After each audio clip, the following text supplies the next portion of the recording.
So, are the Canadiens a team built to go all the way? Well, fans in this city still have dreams about what might have been if Carey Price hadn't gone down with an injury in the third round of last year's playoffs. This season, the team is holding steady near the top of the Eastern Conference. But will they take the top prize? Well, our columnist Ted Bird has the answer. He'll hand it off. Zadorov going to the net. Bolson scores! Matt Bolson gets it in the slot. He'll slide it home, and Buffalo's got their lead back. Amid the angst and consternation that follows each Canadiens' loss, or horror of horrors, consecutive losses, it's worth remembering that things could be and have been worse. Much worse.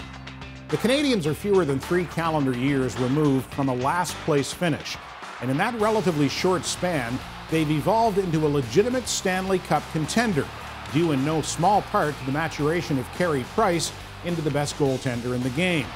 But while Price is unquestionably the team's most valuable player, he's by no means a one-man show. Price, PK Subban, Max Pacioretty, and Alex Galchenyuk represent a core that compares favorably to the foundations of recent Stanley Cup winning teams, including Taves, Kane, and Keith in Chicago, Doughty, Quick, and Kopitar in Los Angeles, Chara, Lucic, and Thomas in Boston. But a core without the right supporting cast only gets you so far. Among the aforementioned Cup winners, lesser lights like Justin Williams, Brian Bickle, and, come on, admit it, Brad Marchand were hugely instrumental in their respective teams' championship runs. Depth and character are not luxuries. They're necessary ingredients in the recipe for playoff success.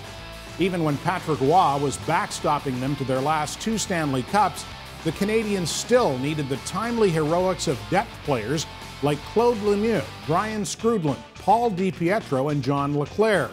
It also helped that they didn't have to go through Edmonton in 1986 or Pittsburgh in '93, but good teams capitalize on good fortune. For the way they're built and the style they play, the 2014-15 Canadiens have a solid supporting cast in place and a general manager with the intelligence and savvy to make the next right move for today without compromising the bigger picture. In a competitive 30-team league, there's no guarantee that they'll win it all or even get as far as they did in last year's semifinals.